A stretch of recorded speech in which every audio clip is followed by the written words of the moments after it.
notre nouvel épisode de notre série consacrée aux contes, mythes et légendes méconnues. N'oubliez pas, si cela n'est pas déjà fait, de vous abonner à la chaîne et de cliquer sur la petite cloche des notifications pour être alerté de toutes les nouvelles vidéos.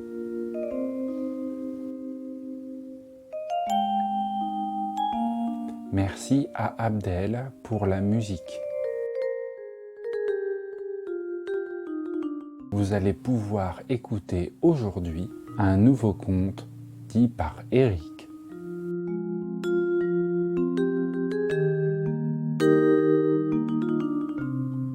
Je vous souhaite un agréable moment et une excellente écoute.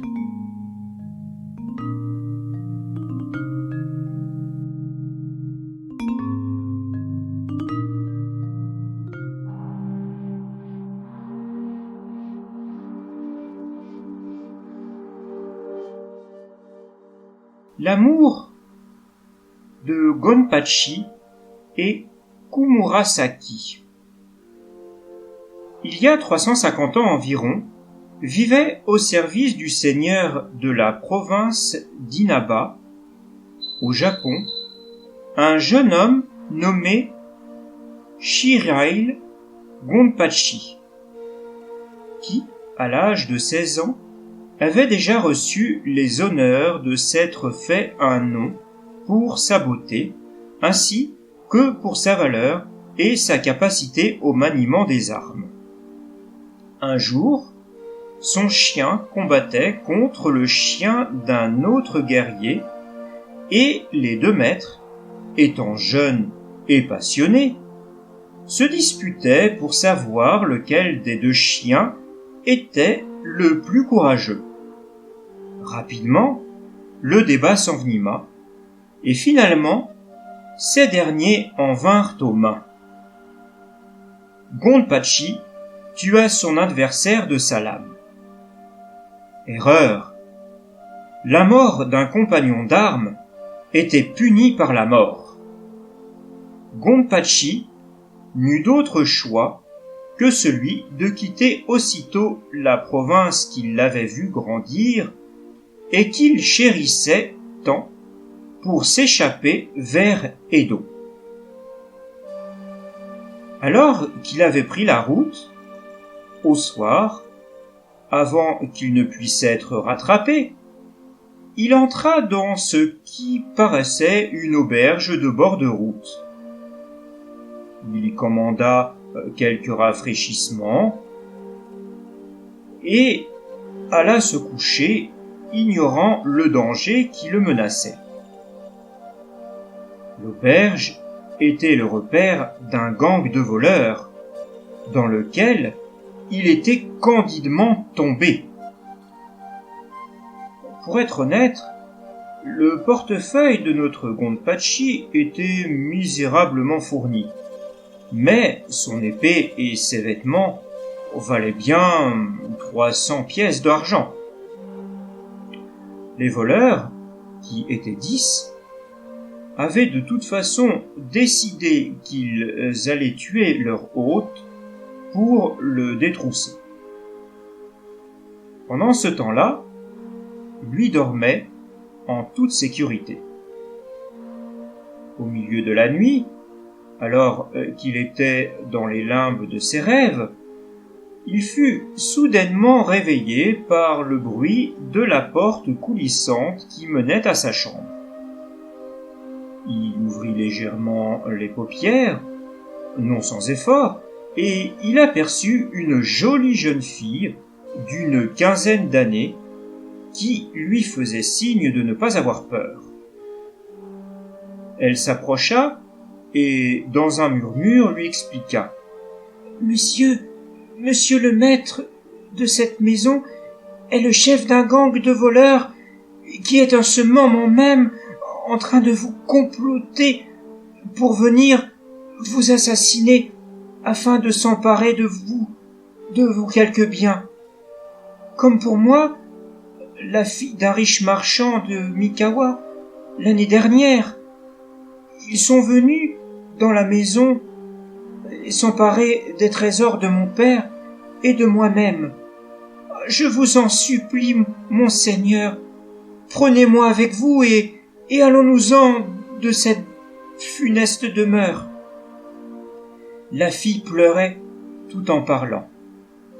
Gonpachi était trop confus pour répondre, mais étant un jeune homme plein de courage, il retrouvera rapidement ses esprits. Déterminé à tuer les voleurs et délivrer la fille de leur maison, il répondit: « Bon, puisque vous me le dites, alors je tuerai les voleurs et vous sauverez cette nuit. De votre côté, pendant que je commencerai à me battre, courez à l'extérieur de la maison, vous mettre à l'abri et restez cachés jusqu'à ce que je vous vienne vous rejoindre. » À ces mots, la demoiselle le laissa et partit de son côté. Lui resta debout, retenant son souffle et préservant son attention.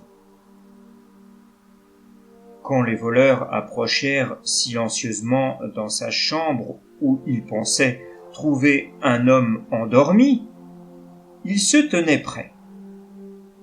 La porte coulissa et soudain, son sabre à la main, il transperça le premier des voleurs à s'être présenté.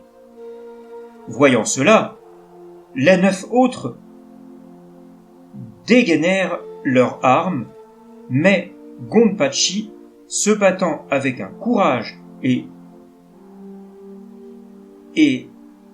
une ardeur, domina les débats. Bientôt, il ne resta plus un seul voleur debout.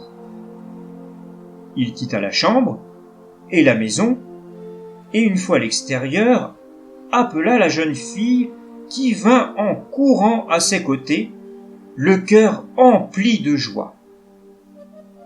Ils prirent la route pour Mikawa, où le père de cette dernière vivait. Lorsqu'ils atteignirent Mikawa, il amena la jeune fille vers la maison de son père et il expliqua comment il était tombé dans un guet-apens mené par des brigands et alors qu'il allait être tué, comment sa fille était venue le prévenir et ainsi sauver sa vie. En échange, il expliqua qu'il l'avait sauvée de sa servitude et l'avait ramenée chez elle. Quand les parents retrouvèrent leur fille, ils étaient tellement heureux que des larmes marquant la profondeur de leur joie ne cessèrent de couler. Dans leur grande gratitude, ils demandèrent au jeune homme de rester parmi eux, préparèrent une fête en son honneur et le traitèrent avec une grande hospitalité. Leur fille qui entre-temps était tombée amoureuse de son beau et courageux samouraï, ne pensait qu'à lui jour après jour. Le jeune homme, malgré la gentillesse du vieux marchand, qui souhaitait l'adopter et en faire son fils, et qui essayait de le persuader de rester avec eux, désirait plus qu'autre chose poursuivre sa route vers Edo, où il pourrait se mettre au service d'une noble famille en tant qu'officier.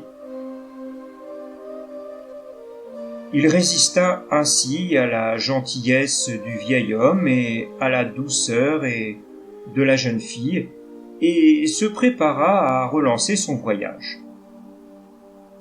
Voyant qu'il ne renoncerait pas, le marchand lui donna une récompense de 200 pièces d'argent et, à contre-cœur, fit les adieux.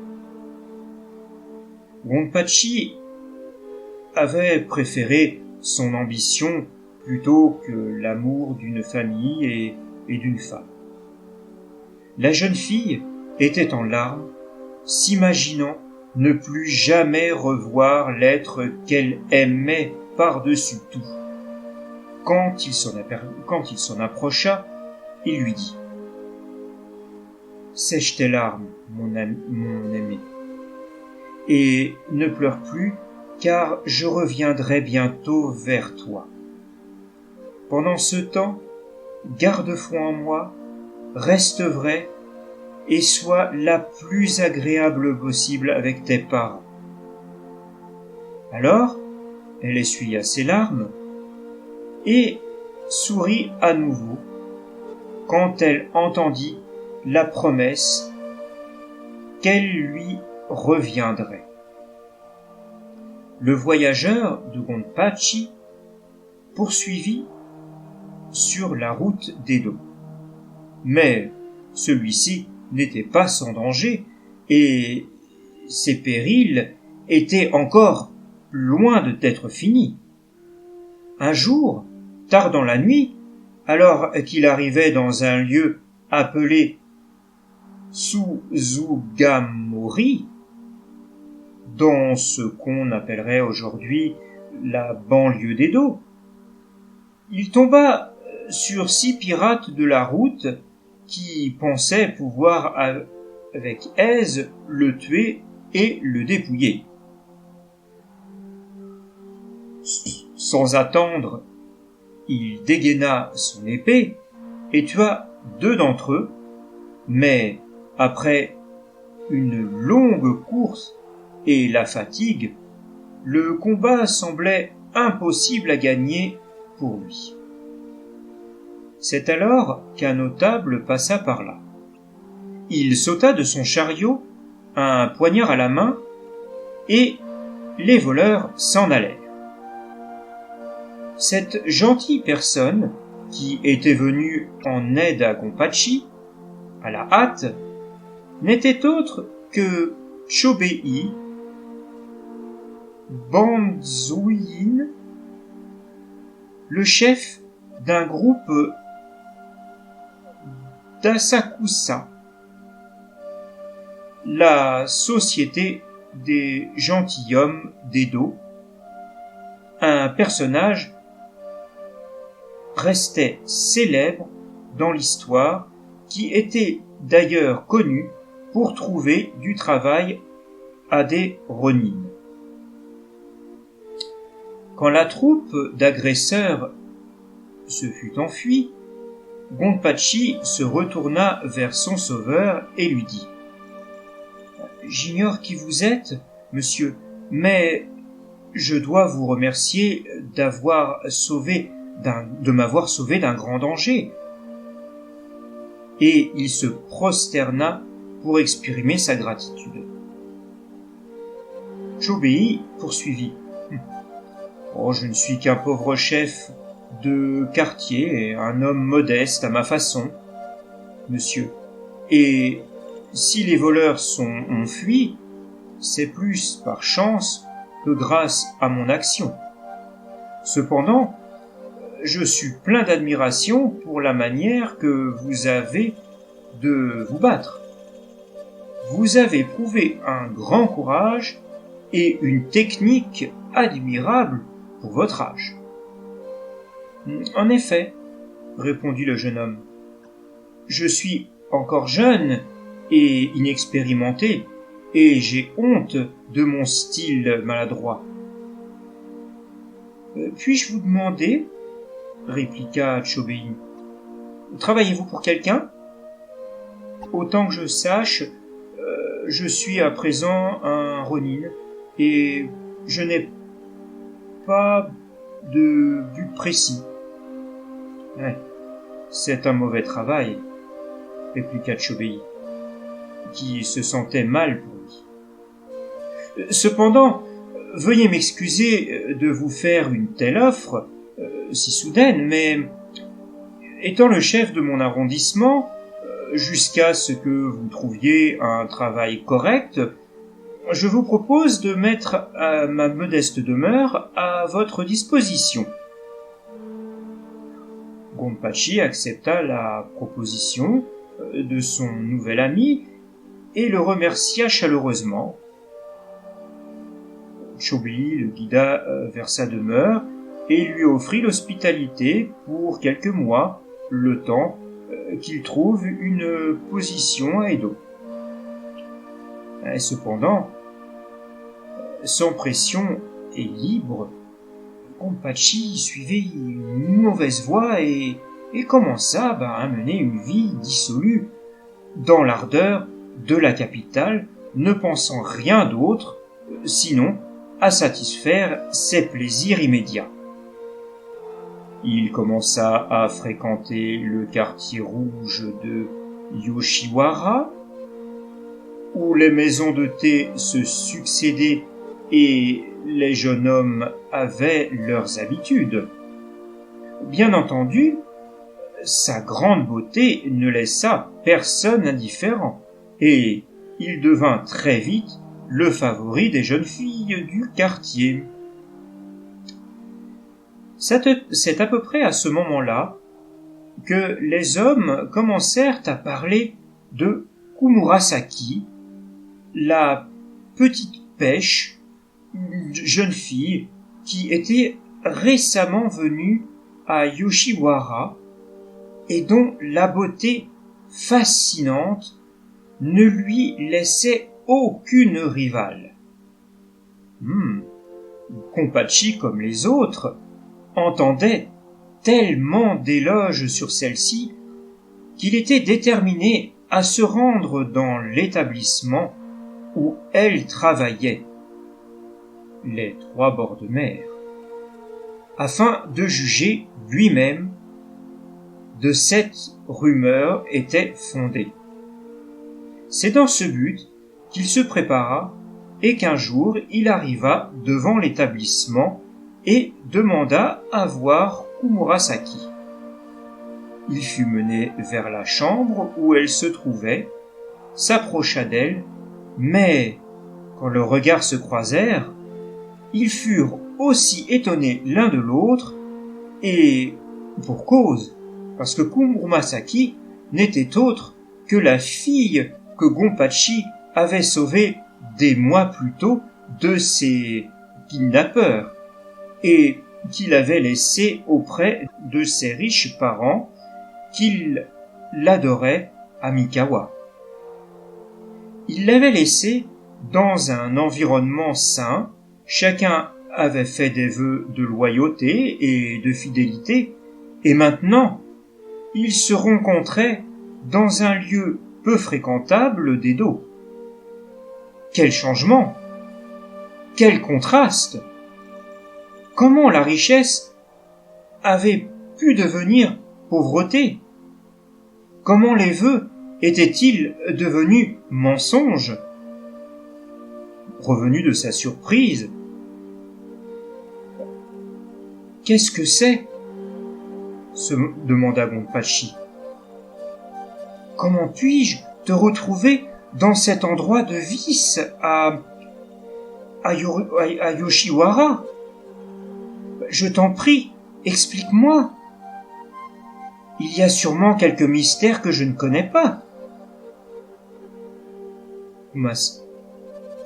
Kumurasaki, étant tombé de manière aussi inattendue sur son amoureux, était partagé entre une joie profonde et sincère de le retrouver et une intense honte de la retrouver ici, dans de telles conditions. Elle répondit hésitante.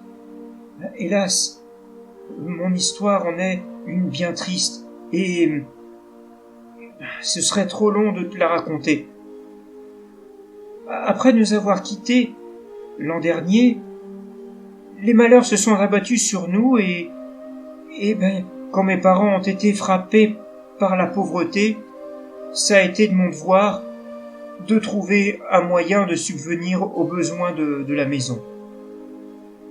J'ai donc vendu mon corps au maître de cette maison et j'ai envoyé l'argent à mes pauvres parents. Mais malgré cela, le malheur s'est poursuivi Et maintenant, ils sont morts dans la misère et le remords. Seul dans ce monde, j'étais tellement triste. Mais maintenant que je te retrouve, toi qui es si fort, aide-moi, qui suis si faible. Tu m'as sauvé une fois, n'est-ce pas? Oh, je t'en supplie, sauve-moi encore. Et comme elle racontait son histoire, ses larmes coulaient de ses yeux. Ouais, c'est en effet une histoire bien triste, releva Gompachi, visiblement touché par le récit.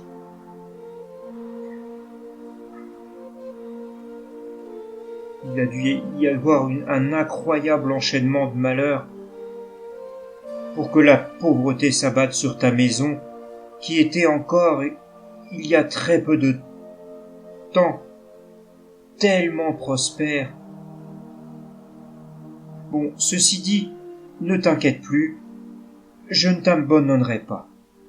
Bon, c'est vrai que je suis trop pauvre pour te libérer de ta servitude, mais coûte que coûte, je veillerai à ce que tu ne sois plus tourmenté. Aime-moi et place ta confiance en moi. Quand elle entendit le discours de son bien-aimé, si bienveillant, elle fut immédiatement réconfortée et arrêta de se questionner, mais donna tout son cœur et oublia le passé dans la grande joie de ses retrouvailles. Quand il fut pour eux le moment de se séparer, il l'enlaça tendrement et retourna vers la maison de Chobei. À partir de là, il pouvait plus sortir Murasaki de sa tête. Et toute la journée, il pensa à elle, et seulement à elle. Ainsi, il finit par aller quotidiennement à Yoshiwara pour la voir, et si quelque chose ne se déroulait pas ainsi, elle, manquant sa traditionnelle visite, devenait anxieuse et lui écrivait pour connaître les causes de son absence. Finalement, poursuivant cette manière de vivre, il se retrouva sans argent. Étant un ronin, il n'avait pas trouvé l'intérêt de renouveler ses fournitures et ses armes. Tout son argent était passé à Yoshiwara. Il était humilié de se retrouver sans aucun sou en face du 3 bords de mer, à quelques mètres à peine de celle qu'il aimait plus que tout. C'est alors qu'un esprit démoniaque a commencé à germer en lui. Il partit dans les bas-fonds jusqu'à assassiner un homme pour le voler et pouvoir dépenser l'argent du butin à Yoshiwara. Aveuglé et entiché d'un amour excessif, Gompachi finit par faire du meurtre et du vol son quotidien. Ainsi, alors que l'homme à l'extérieur était toujours agréable à regarder, un monstre hideux vivait en son fort intérieur. Son ami et bienfaiteur Chobei était incapable de le regarder en face. Il ne le supportait plus et il le mit à la porte de sa maison. Comme c'est tout le temps le cas, la vertu, comme le vice, rencontrent tout le temps leur récompense. Les crimes de Gompachi devinrent connus, voire célèbres. Le gouvernement ayant mis des espions sur cette race, il fut rapidement découvert et arrêté.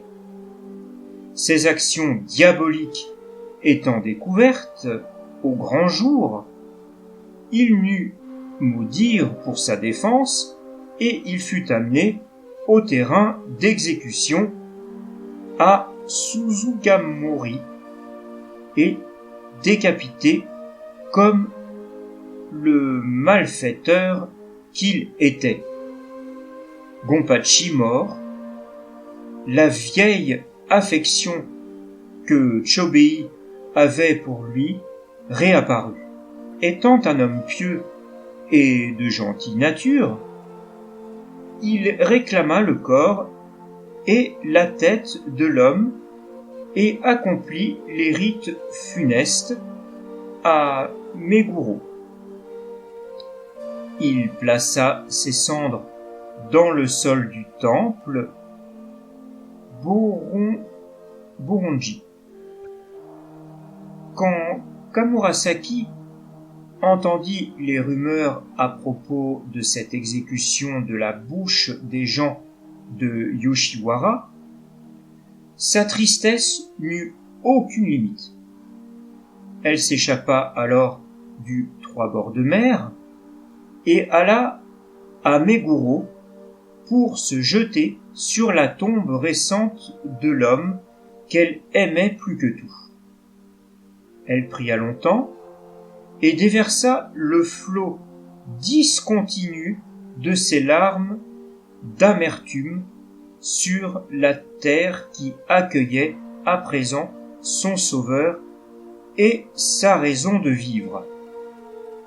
Après un long moment de tendresse posthume, elle sortit de son kimono une dague qu'elle plongea aussi profondément que possible dans son sein et s'éteignit sur place.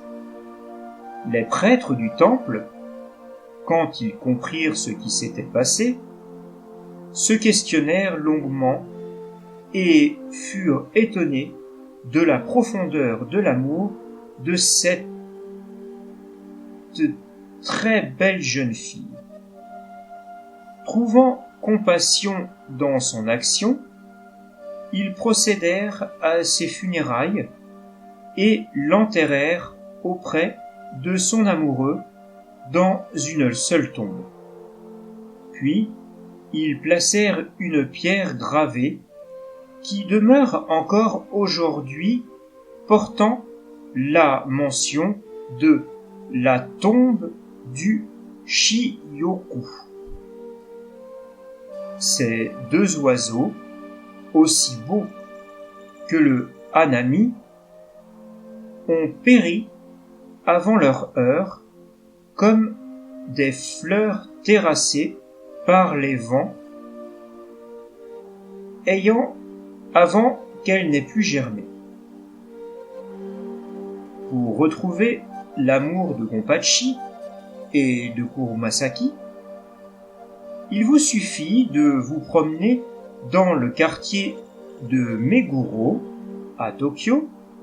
Là se dresse une stèle où l'on peut lire la tombe du Shiyoku. Cet oiseau mythique et fabuleux qui contient dans un même corps deux êtres n'est pas enterré là. Il est le symbole de l'amour passionnel et de la loyauté envers l'être aimé dont ont fait preuve Gonpachi et Kumurasaki, alors que le Japon était régi par l'ordre des shoguns Tokugawa.